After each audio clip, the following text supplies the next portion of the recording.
should count down in a second. Oh, Hi, everybody. We're live. Now... We are live. Sorry. I'm interrupting. I'll shut up. Go on, up you go. It's okay. It's okay. We are now live, Julian, and I am absolutely thrilled to share that we have got Julian Norton here, who is the Yorkshire Vet. How amazing is that? And I am here for a cup of tea with a vet. Julian, have you got your cup? I've got my cup. There it is. It's my special veterinary mug from a friend who it's got dog paw prints on, as you can see, and it says veterinary on it. So that's my favourite mug at the moment. It's absolutely perfect. And we obviously have to ask, have you got Yorkshire tea in it? Yorkshire tea, that's the only type of tea that I drink. I'm going away for a few days to France at the weekend, and I've got a packet of Yorkshire tea to take with me because you can't get it very easily in France. He's a Yorkshire boy through and through. So, yeah, I am absolutely thrilled to see this. So I just want to give us a quick intro to the Cup of Tea of the Vet, because it has been a long time since I've done this show, but I'm really, really proud of it. The background is it actually started, I think, 4 or 5 years ago now. I say 4 or 5 because I can't quite remember when COVID started, and I have a feeling it was 5 years ago.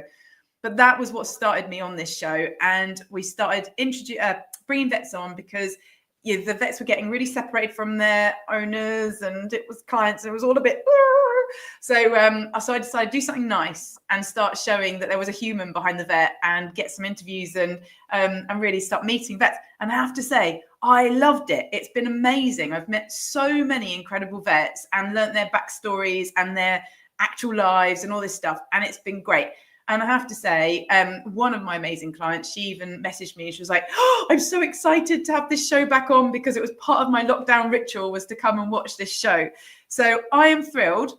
So all of you amazing people watching, just remember that this is for you. So you can make sure that you ask questions as well. So ask Julian a question, and I will make sure I keep an eye out for these comments and we can ask them. But right now, I want Julian, can you please introduce yourself? I can do a brief one or a more involved one. I'll do a brief one first and see if that's acceptable. I'm Julian Norton. I'm a vet in Thirsk in North Yorkshire mainly. I've got another practice in Wetherby, and I've been working as a vet for almost 30 years.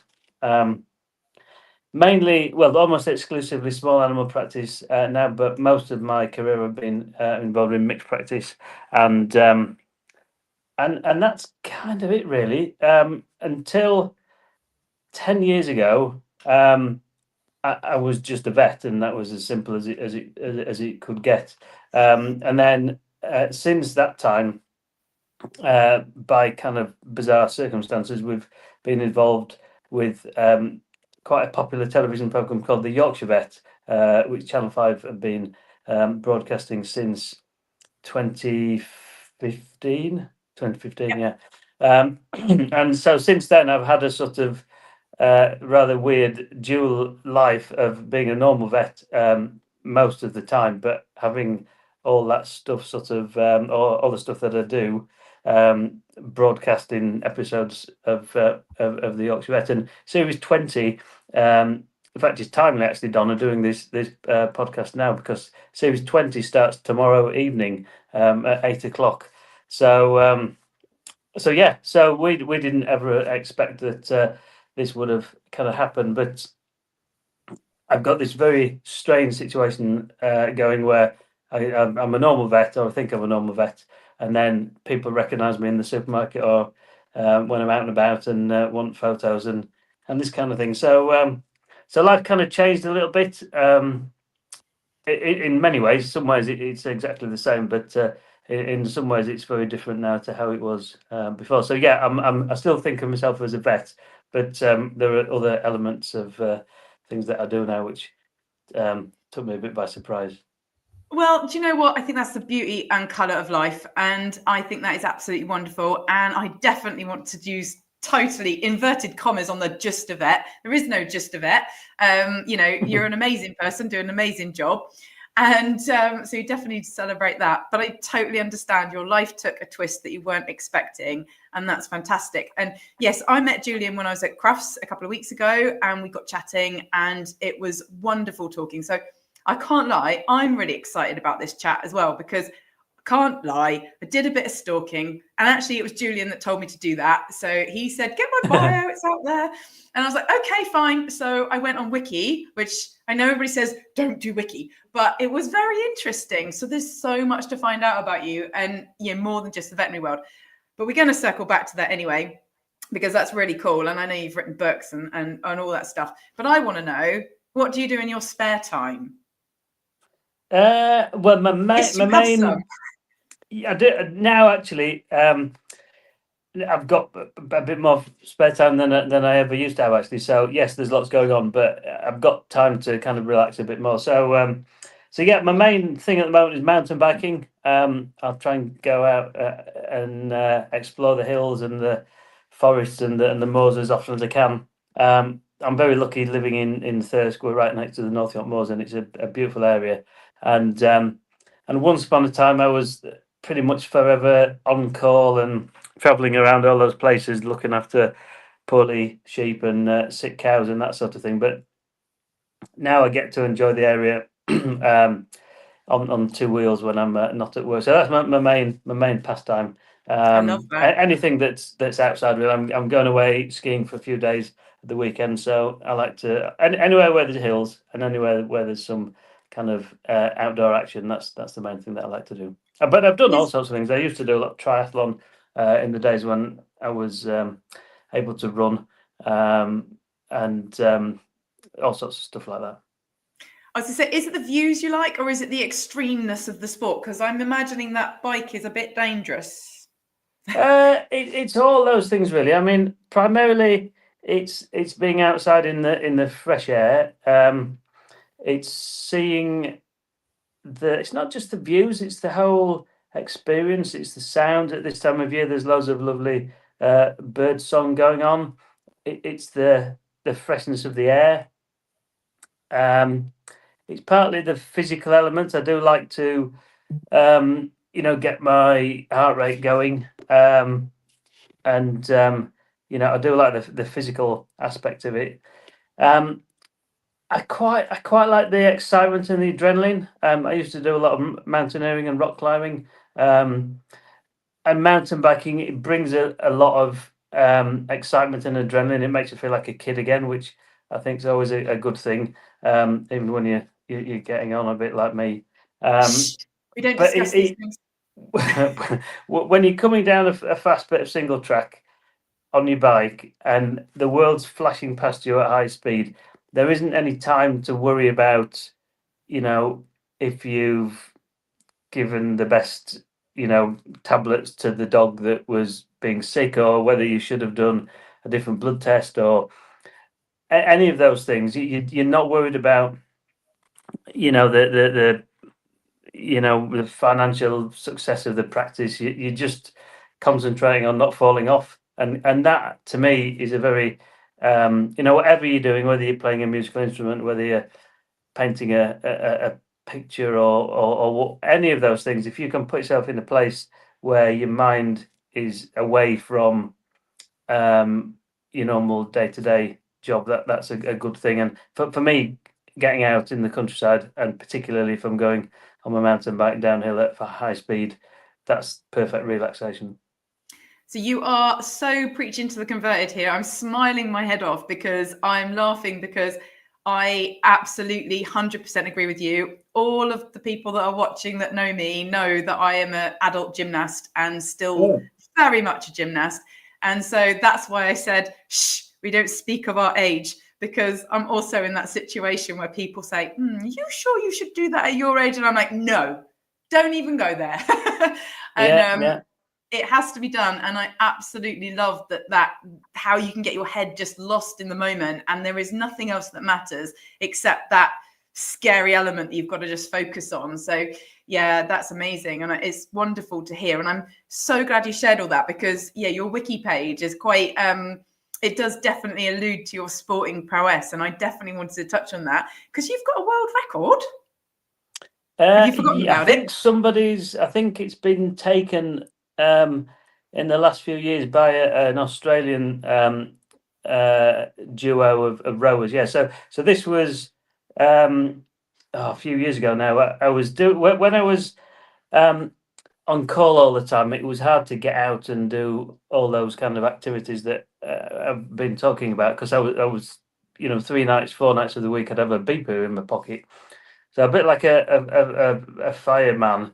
They do a lot of indoor rowing and rowing on rowing machines. This is the thing that I really got into. And the same thing, it wasn't exciting or dramatic. There was no jeopardy or danger involved, but I could just focus my mind and kind of clear my mind in a very sort of meditative way. And I got quite good at and quite fit on a rowing machine. And I was never, fast or strong or powerful, but I was quite good at the longer endurance kind of things. And anyway, to cut a fairly long and not very interesting story, much shorter than it could be, me and a friend decided to try and get the world record for 24 hours rowing together on a rowing machine. We did half an hour each, and I said to this friend who was a good rower in his day, "What do you think about doing this, Roger? We'll raise some money for charity, and it's a good way of getting fit over the summer." And I fully expected he'd say, "What a stupid idea! No, think again, find somebody else." And he thought for about 10 seconds, said, "Yeah, okay, yeah, let's do it." And and the distance we needed to get was relatively straightforward, which is, I think, why he sort of agreed, because he knew it wouldn't be that difficult. But then and so we started doing a bit of publicity, and we were training and all this kind of stuff. And then probably about 3 weeks before the date was set, 2 German people had done the same thing, and they'd advanced the distance that was the record by about, what was it? By about 60 kilometers, which made it, rather than being relatively straightforward with a lot of safety margin of getting it, it was like really difficult, because the people that had got the new world record, one of them, I mean, they were basically international endurance athletes. One had like come in the top 20 in the Ironman World Championship, and I think the other one was another world record holder for a more conventional rowing machine thing. So it suddenly went from being fairly simple to being really, really hard, but we couldn't back out of it then. So it really upped the stakes with not enough time to do anything different. So it was quite tough. And in the end, we did it with a bit of time to spare. And then and it lasted for about a long time, a good 10 years, I think. There's not that many people, of course, that attempt 24-hour world records on a rowing machine. It's a fairly niche sort of subset of the population that like to do this sort of thing. But it stood for a long time, and then I think now it's still the for our age category. I think it still is the world record. But at the time, it was the fastest that any 2 people had been in tandem on a rowing machine. So that was.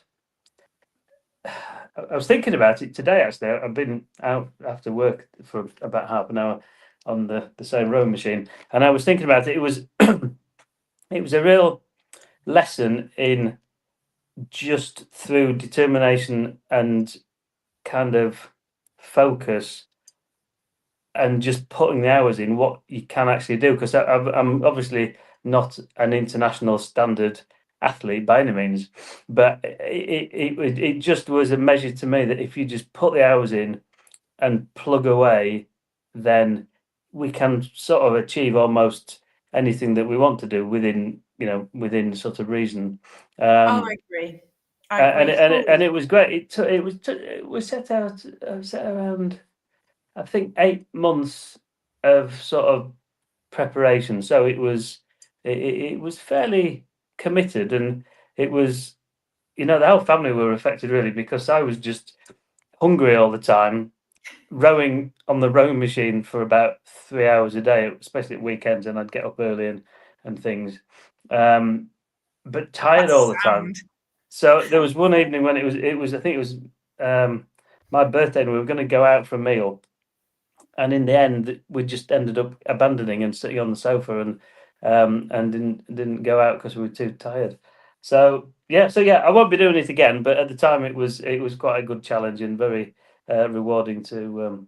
We raised loads of money for a local hospice, which was also a good bonus as well.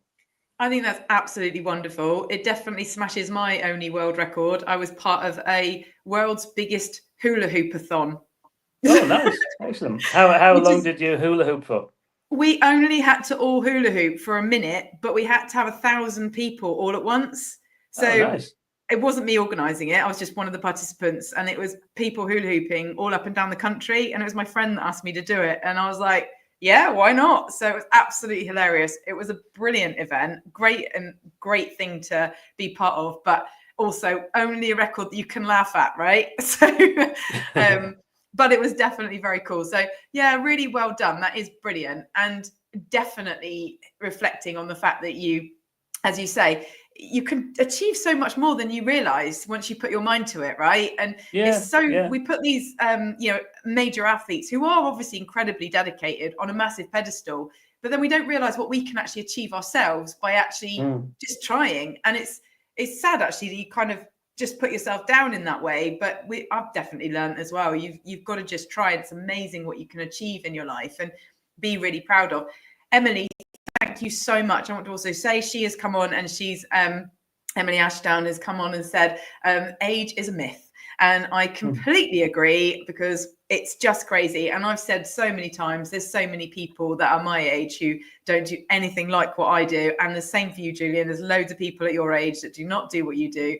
So definitely agree. Thank you for having our backs, Emily. It's we've got to keep being busy and active. Exactly. So I'm gonna circle back to the vetty question now and ask, what made you decide to be a vet? Well, it was. I mean, it sounds a bit kind of corny, but it was.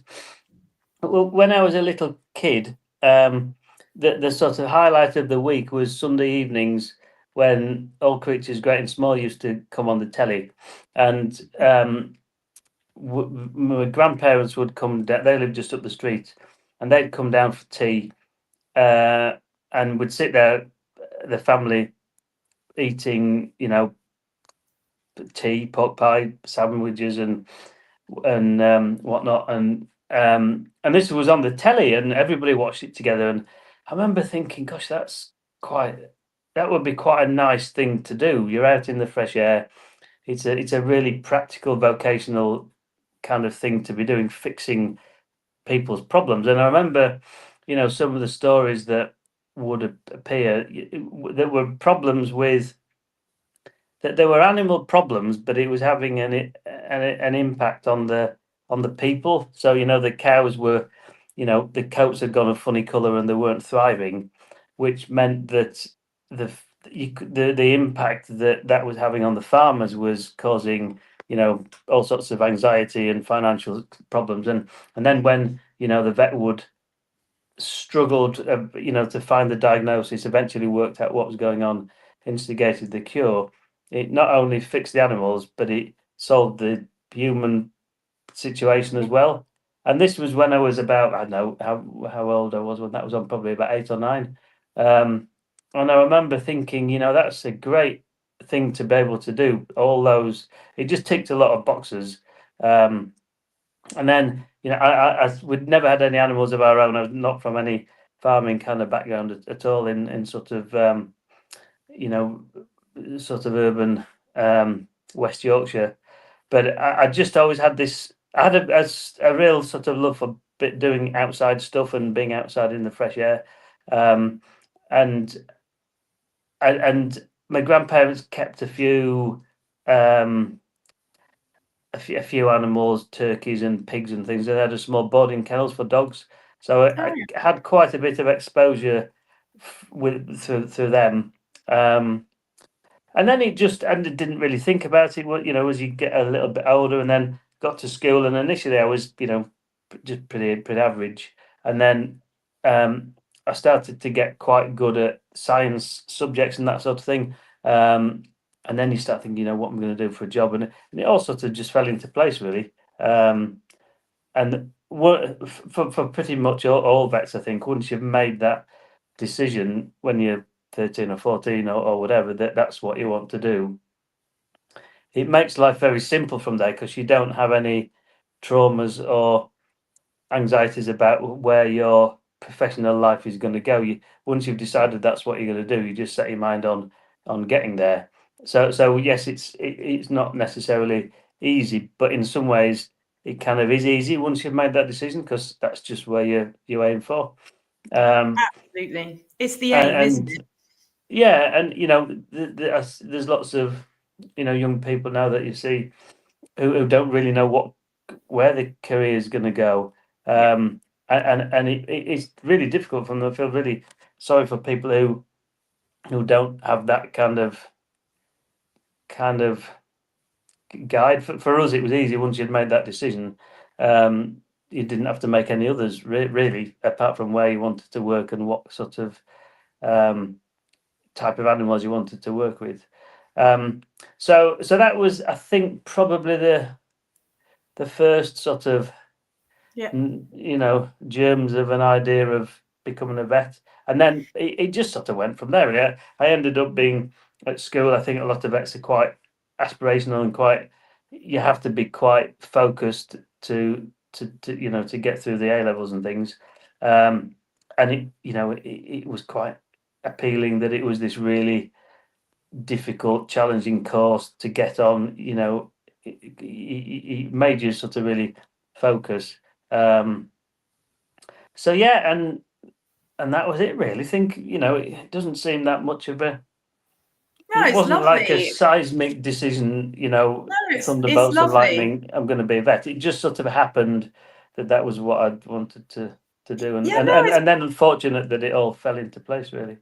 absolutely. And it sounds like, there's been lots of things there that's quite important as well. I mean, your acknowledgement at such a young age of the importance of farming and the importance of keeping those animals comfortable, like for the sake of business as well, like from a farming perspective, that's actually incredibly insightful for a young child. And it also sounds like your grandparents were a really big part of your youth actually, and a lot of your history and helping mold you as well, which is really lovely and very respectful. So yeah, it's really nice. It was a lovely question. I'm glad I asked it. So what now is your favourite part of being a vet? Is it the TV now? Sorry. What is your favourite part of being a vet? I was say, is it now the TV? Who knows? It's not the TV, but I'll talk about the good bits and the bad bits of that in due course. It's really interesting as you go through your career. There's different good bits at different times, and there's different less good bits at different times. Now, I have to say, my favourite bit is the people behind the animals, and it took me quite a long time to realise that was the really interesting bit about being a vet, because no one tells you this when you're going through the process of becoming a vet or learning about everything. But every animal that comes to see us has got an owner attached to it, or somebody looking after it. And if somebody just plonks a dog on the table or a cat on the table and says, "There you go, what do you think?" You've got absolutely no chance of working out what's wrong with it, unless it's there's a wound on its leg or something obvious. But to really work out the details of the problem, it's impossible pretty much without having a conversation with the owner to find out what's how long has it been vomiting for, how many times a day has it been sick for, and all the rest of the questions that we go through. And so the human bit is the bit that I find more interesting now than anything else. And it's maybe as you sort of go through your career, the physical things like removing the lump or taking the X-ray or those kind of practical things, you sort of quickly get the hang of. And I'm also really fascinated by the sort of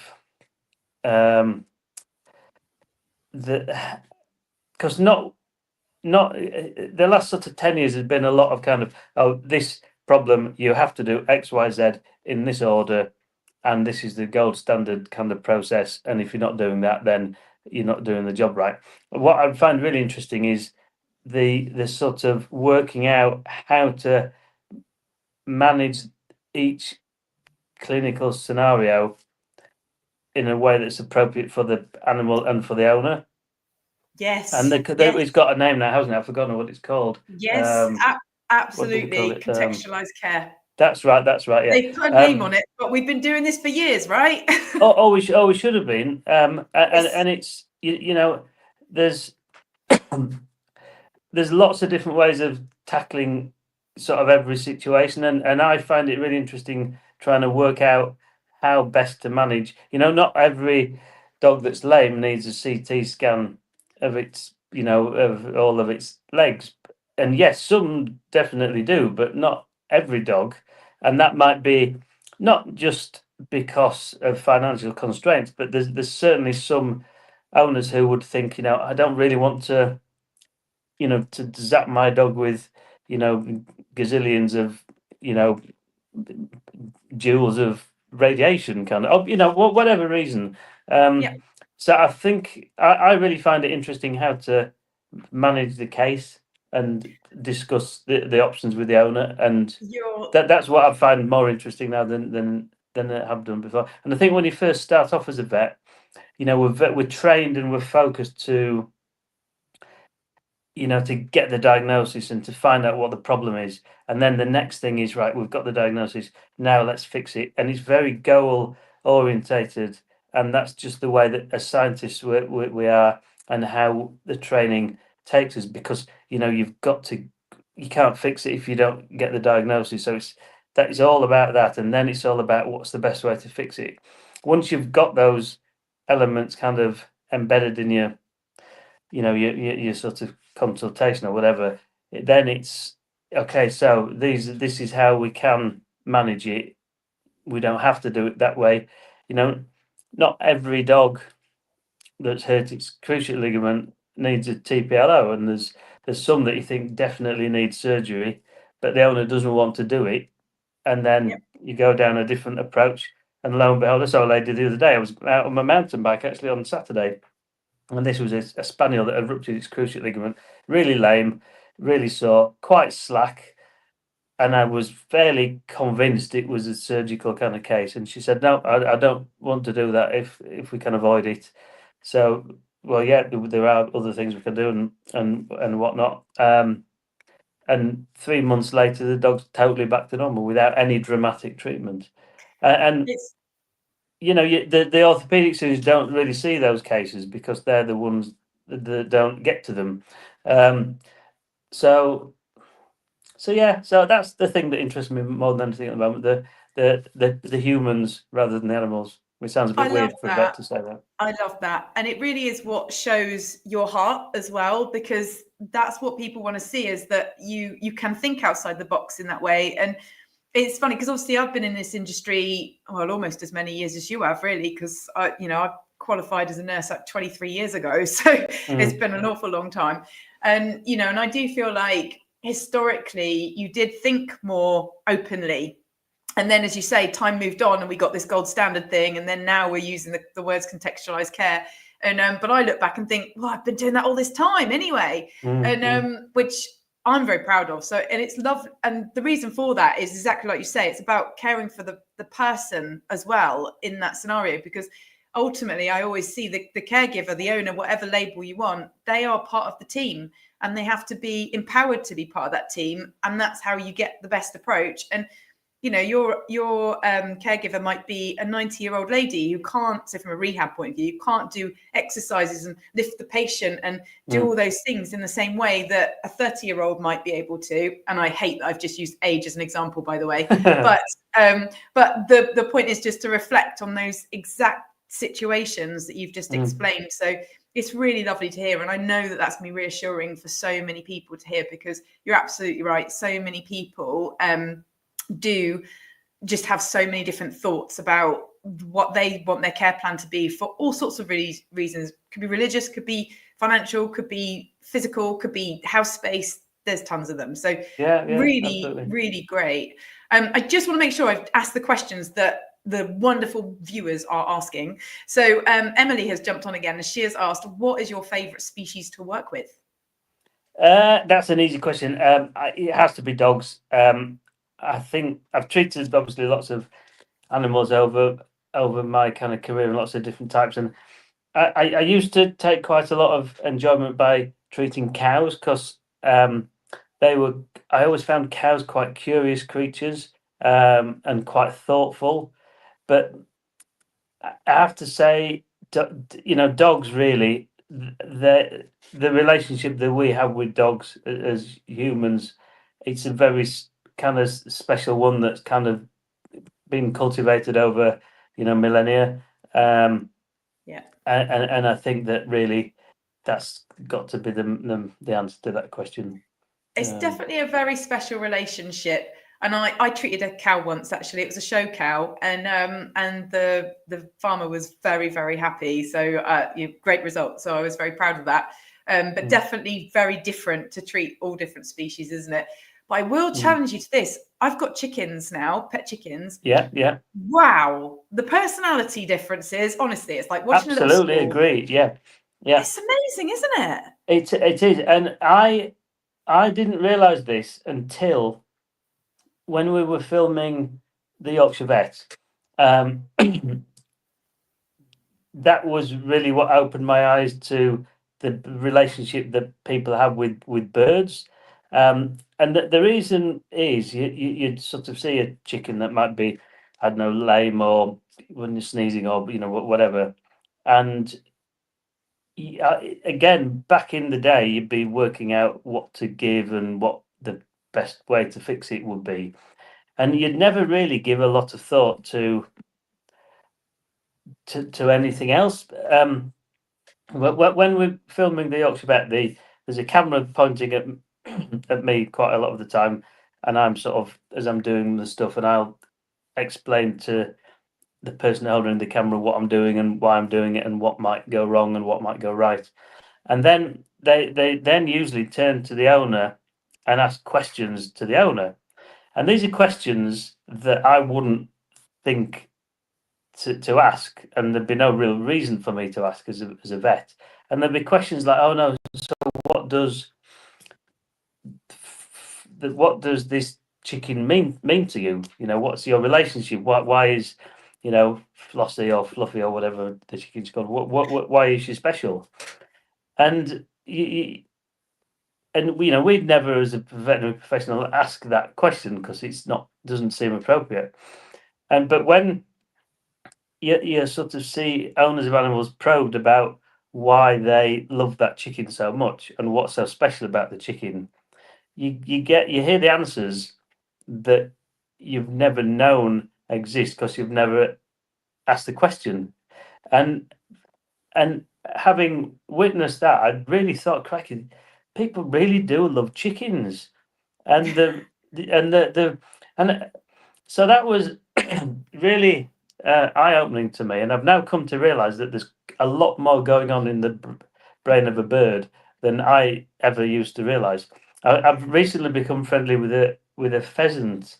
Where we go out on my mountain bike, one of the places, there's a pheasant that lives off near the trail at the top of one of the hills that I go to the top of. And in the last 3 weeks, I've met him 6 times, and I've started calling him by the name that I've given him. It's called Freddie. Well, he doesn't know he's called Freddie, but I've called him Freddie. But he does. And I was out there last night with some friends, and I said, "Oh, if we go up here, we'll probably see my friend the pheasant." And it was dark on Tuesday nights. We go out in the dark, and waited for a bit. No sign of the pheasant, and I'd met him twice on 2 different days prior to this, and called his name. And my mates think, God, Julian's gone a bit weird. He's talking to imaginary pheasants. Then after about a minute, he trotted out and came and went around everybody. And on one occasion, he jumped up and sat on the wheel of my bike, clinging onto the knobbles on it. And I don't know what he must just be a friendly pheasant. But all the other pheasants in the woods were flying off and and were frightened, but he somehow felt the need, or whatever, wanted to be friendly. And I do think that there are personalities in birds that are quite significant. I love that story. Thank you so much for sharing, because I think that also is your little Dr. Dolittle moment there as well. Yeah. I think that's just great. And I mean, I've got endless chicken stories, which I won't go into tons of them, but I will say the two funniest things is, it turns out they are definitely the best pet ever for my child. Like, she's always walking around with a chicken and they love it. They follow her around. They are always at you. They want to follow you. They want to be in your space all the time. But also, I feel like I got my dog a pet. So who gets their pets a pet? I don't know. But my dog has got a favorite chicken and he follows her around all the time. And she's hilarious, because every now and then she gets all like, oh, will you just back off? And then he goes, oh, sorry. And he goes off to the corner for about a minute. And then he comes back and says, can we be friends again? And she goes, fine. So it's just lovely. So yeah, they are. It's fascinating, isn't it? It's really fascinating. I've there's colleagues and whatnot who will think, oh gosh, it's a chicken coming in. What can we do for this? But it's really wrong to think that. We should embrace the chickens, I think. And all animals, actually, for that matter. But they're the ones that we see, the birds that we see most commonly. So yeah, good. The timing on the conversation is like, it just brought her in because we were talking chickens, and so she's just come to meet you. So hello, hi Julian, this is Paige. Hello. Hi Paige, you all right? Yeah, I'm good, thank you. Good. So yeah, always talking chickens. Do you want to read out Carly's question? Do you want to read it? Carly's come and ask a question too. So Paige, you can read that question. What pets do you have? That's a good question and an easy question to answer. At the moment, Jack was called Emmy. Oh, she's asleep apparently. So Emmy's a Jack Russell, who's an absolute star, and really lovely. She's getting on a bit now, but she's still full of beans and she's cool. But we used to have 2 rabbits, 2 guinea pigs. Did have a cat right at the beginning of my veterinary career, and we had a border terrier called Paddy as well. But he's not with us anymore. So just a dog at the moment.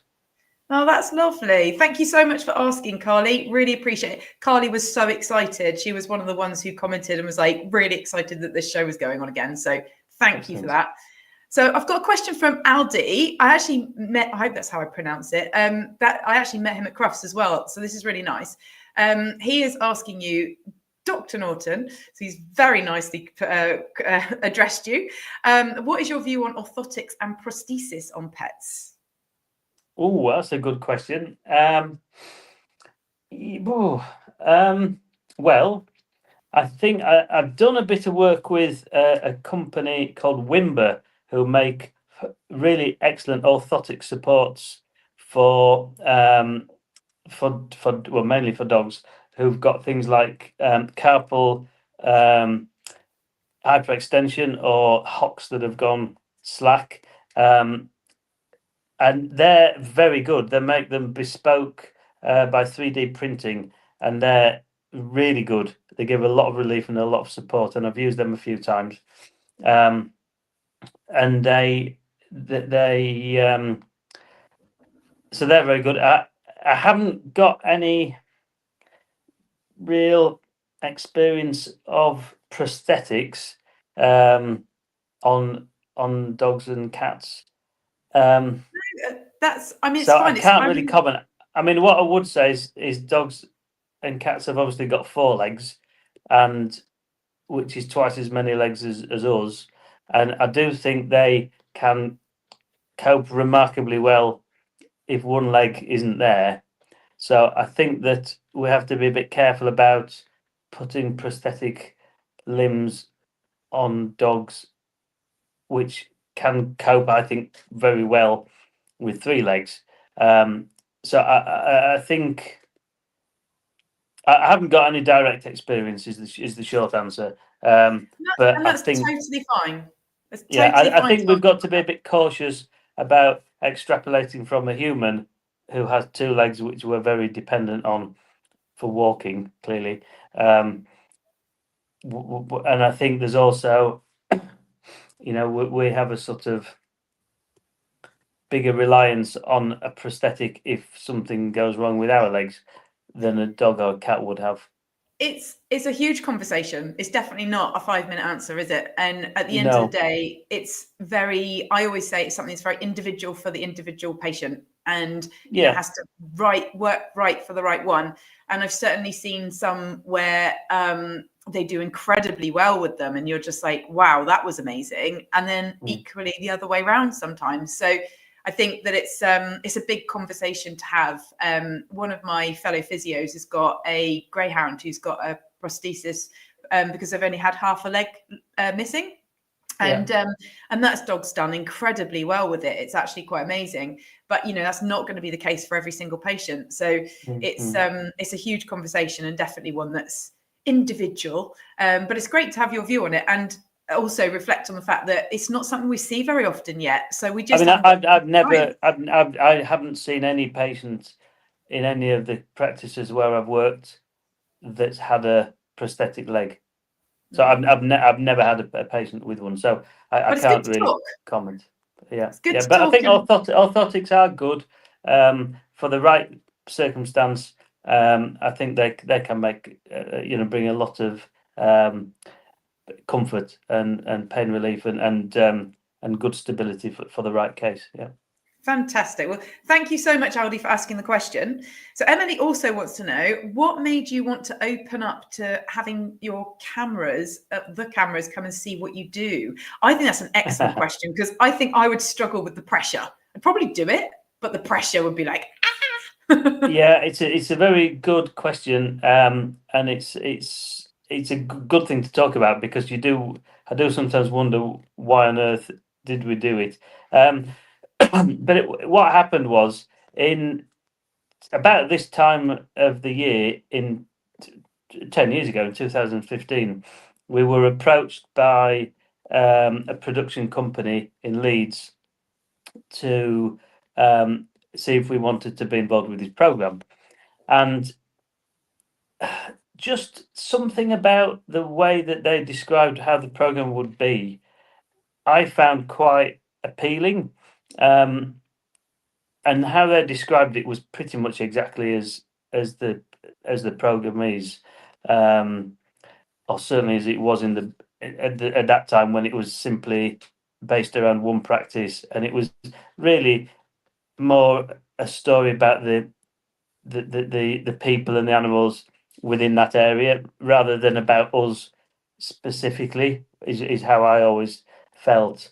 And we were there as the vets to sort of introduce the people and their animals to the cameras. So we were only a bit of the story, if that doesn't sound too silly. no, that makes sense. That makes sense. So that I sort of quite quickly realised that was how it would play out. So I didn't find it super stressful. Yeah. And cool. And it's good, because there's a few elements to the answer. So the other partners in the practice were not very excited. They thought it was fraught with too many problems and too many potential risks. But a few things. So they were going to film for 6 months, starting in April and finishing at the end of September. And I thought, one of the reasons why I thought we should say yes was because I thought, for 6 months, the summer in a veterinary practice, it was exciting, but it was just work. It had become quite routine in a way, and every week was broadly the same. And I thought it might just be something a bit different and a bit fun. Yeah. And I'd reasoned that the big risk was that if we looked silly or looked stupid or anything like that, then we'd look stupid on telly, and it might be embarrassing, and it might be a bad thing. But I'd sort of realised that that was the case with most things on telly, and people very quickly forgot about it. If it was like, with a book, if you write a book, for example, which obviously you have, when my first book came out, I thought, cracky, this book could be sitting on people's bookcases forever. Whereas with a telly program, it's on, it's finished. People might comment about it for a few days, but quickly they're looking at the next thing on telly, and quickly people would move on if we did look like idiots or whatever. So I felt that in that regard there was not a lot to lose. That's a good point. I felt also at that time there was Super Vet was on telly, and very popular. And within the profession, though, at that time, I think there was a sort of emphasis on specialising in complicated things, and there was almost a kind of, oh well, you're just a generalist, you're not really, very good if you're a generalist. And I felt quite passionate that being a generalist was not something to be sniffed at, and particularly then we were doing mixed practice, so we had lots and lots of things to be like on top of. And I felt that just a sort of wholesome, relatively simple way of practicing was worthy, rather than being seen as being sort of substandard. And you can argue about that, whether that's right or wrong, but I was quite proud of the type of practice that we were undertaking, and I felt it was something that was just as worth sharing with viewers as very high-end orthopedic stuff. Well, completely and agree. I wanted, yeah, so I thought that was worthwhile. And I also thought that, so at that time it was all based around Thirsk, and once upon a time Thirsk was just a normal market town, and then it became popular with James Herriot history and all that sort of stuff. And increasingly, that sort of generation was, or the younger kids and younger people didn't really know about James Herriot. So there was a museum in the town all about this, and it was looking a bit tired, really, and Thirsk was looking a bit tired.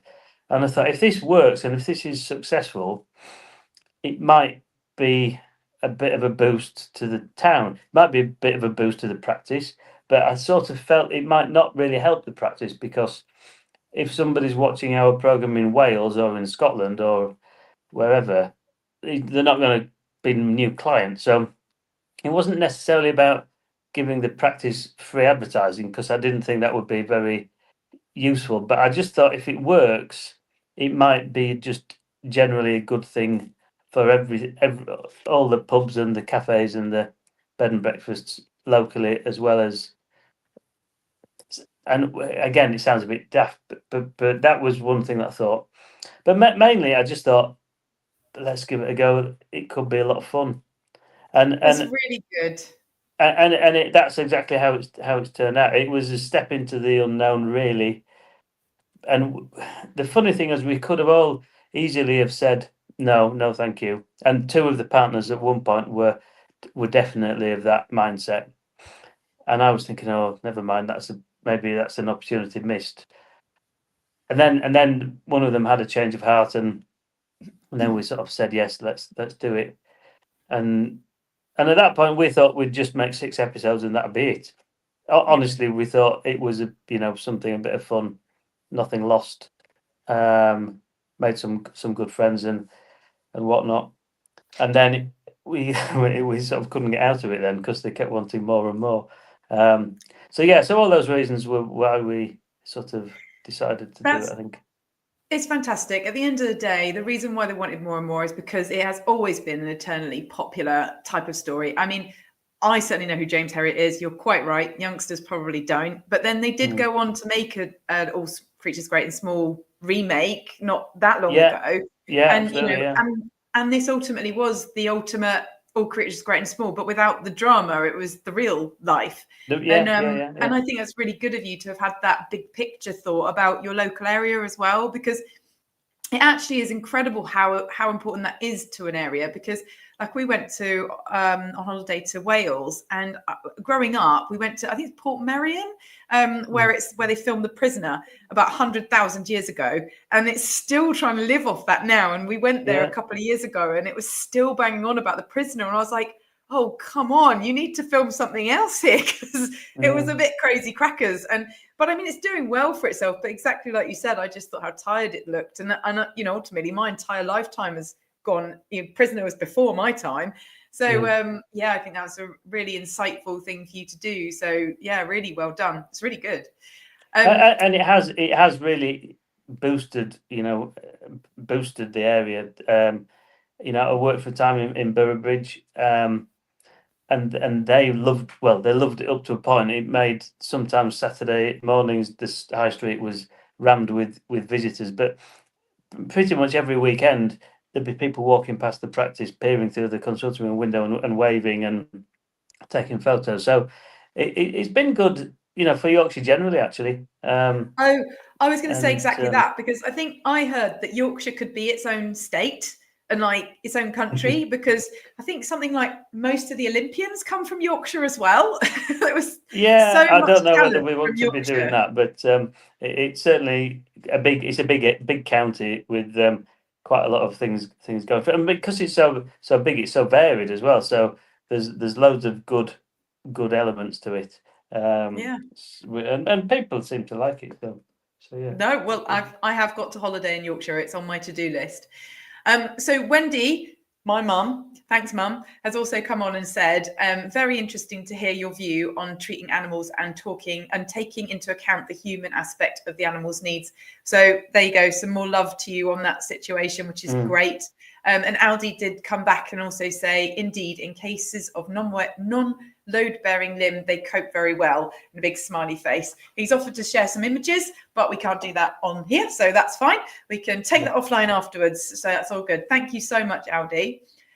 So I definitely, my goodness, I could talk to you all night, I feel like, because we've talked and I've hardly scratched the surface on all the questions I wanted to ask. But I do want to make sure that I find some time to ask, what do you love about physio? All the physios that I've met are really passionate about what they do, and I have to say it's always brilliant working with people or being around people who are passionate about what they do. Whether that's, I had to get a new windscreen for my camper van last week, and the guy who was fitting the windscreen, I went to talk to him and see how he was getting on, and he clearly loved fitting windscreens, and it was just great to talk to about how he was doing and what he was doing and why he was doing it.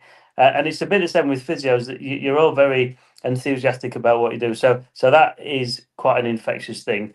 And I think it's it's often quite overlooked in a lot of cases. So to be able to focus on on proper rehabilitation, for example, after surgery or injuries, I think it's really good. And I absolutely love the water-based things, treadmills and swimming. I think it's really, really good for recovery. So I think the hydrotherapy is what I think is the best thing about physios, along with their enthusiastic demeanour. Well, I love that we are coming across as enthusiastic. That is definitely very important and definitely a good aim. So yeah, that's awesome. Thank you so much. And is there anybody that you wanted to do a shout out about, within your team, within your work, that has really been a big boost to you? There's quite a lot, really, because I'm involved with two practices, so there's kind of two which are both separate, really, other than me. I'm the only one really that works in both places, and I think probably and both practices were newly established independent practices, and I think really my colleagues who helped set them up. So the first one down in Wetherby, Mark and Helen,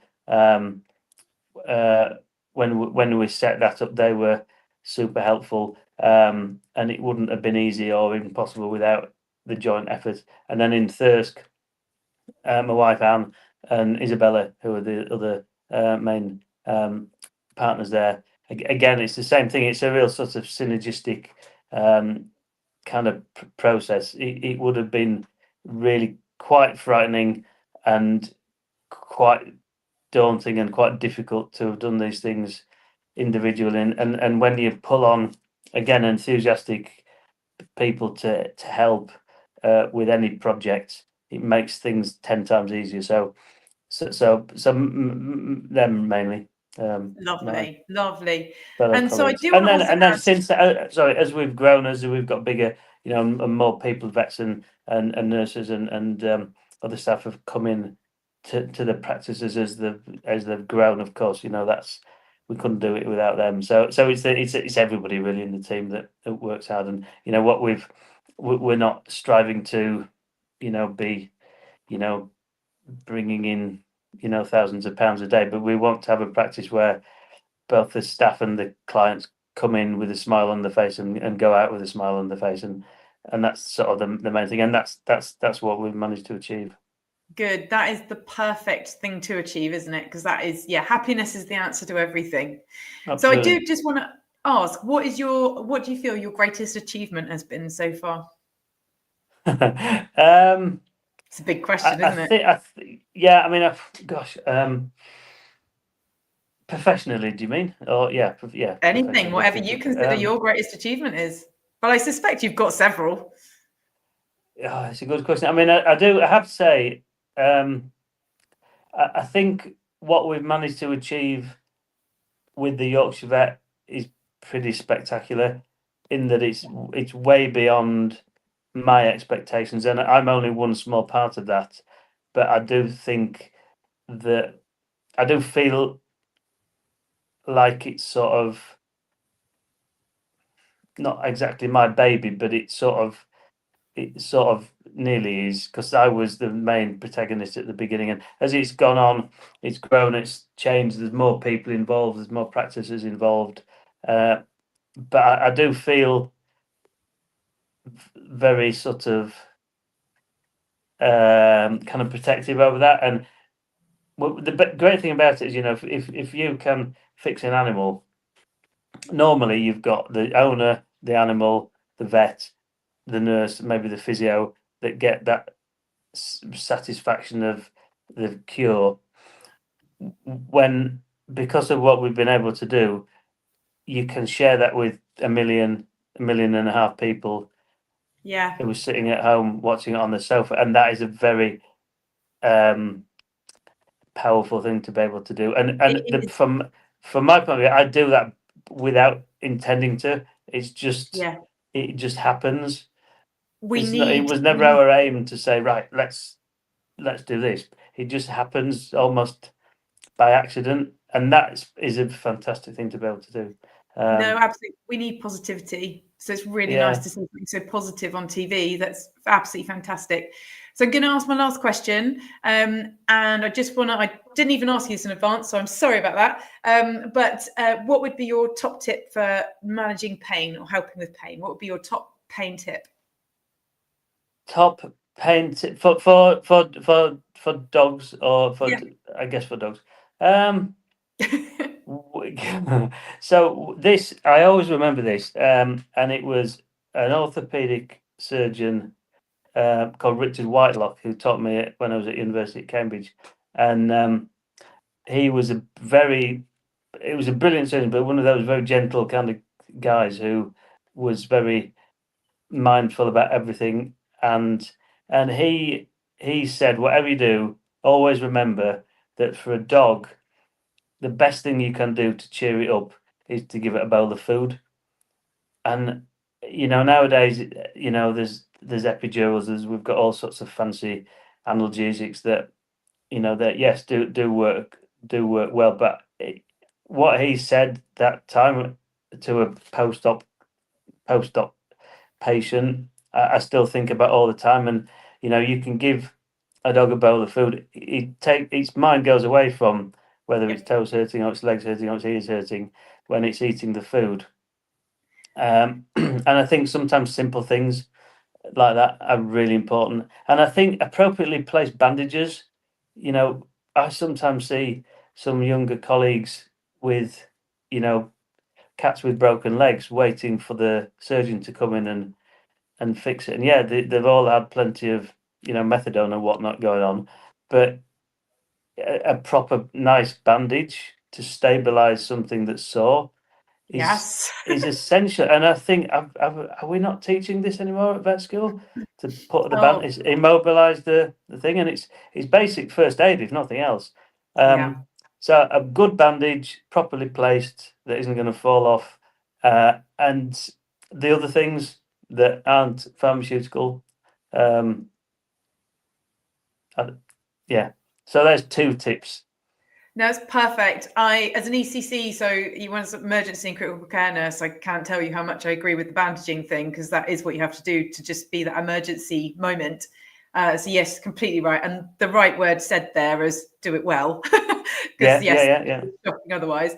But yeah, I agree with you wholeheartedly. We have to remember that pain is multimodal, multifactorial, and Absolutely. you need lots of factors, and emotion is one of the biggest ones. And that bowl of food is creating a good moment in the mind. It's raising endorphins. It's doing all sorts of greatness to just make them happy. And happiness is the best pain relief you're going to ever have. So absolutely, yeah. And the other thing, I was talking to Graham Hall. Do you know who does Dogs Behaving Badly on his podcast? I've seen him. I don't know. I don't met him, but I've seen him.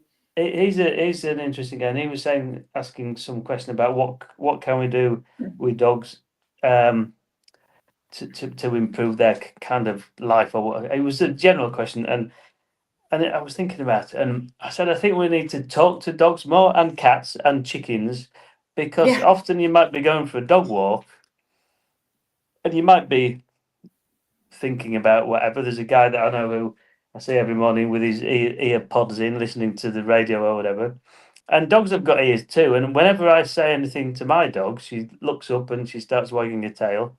And I think, you know, they can hear, and they might not understand all of the words, but I think that it's a sense that we should make a bit more of. And I think we need to talk to our animals a little bit more. And that pheasant that I was talking about earlier on the mountain bike, you know, when he was talking to him, he puts his little head on one side and he looks as if he's listening. He obviously doesn't know what I'm saying, but he must be providing a little bit of happiness to his otherwise fairly boring day. Absolutely. I love that. I really, really love that. I can't tell you how happy it's made me to hear you say that. So I am thrilled. Thank you so much, Julian. It has been absolutely amazing having you on. I know that all my viewers have absolutely loved having you here. Thank you to all the viewers who have asked so many amazing questions. I've got so much to process now. I really wish I could talk to Julian for another 4 hours, but he has got to get back to his risotto. Thank you so much for watching, guys. Yeah, we'll have to do it again sometime. Yeah. Thanks, Donna. All the best. Have a good evening. Bye, everybody.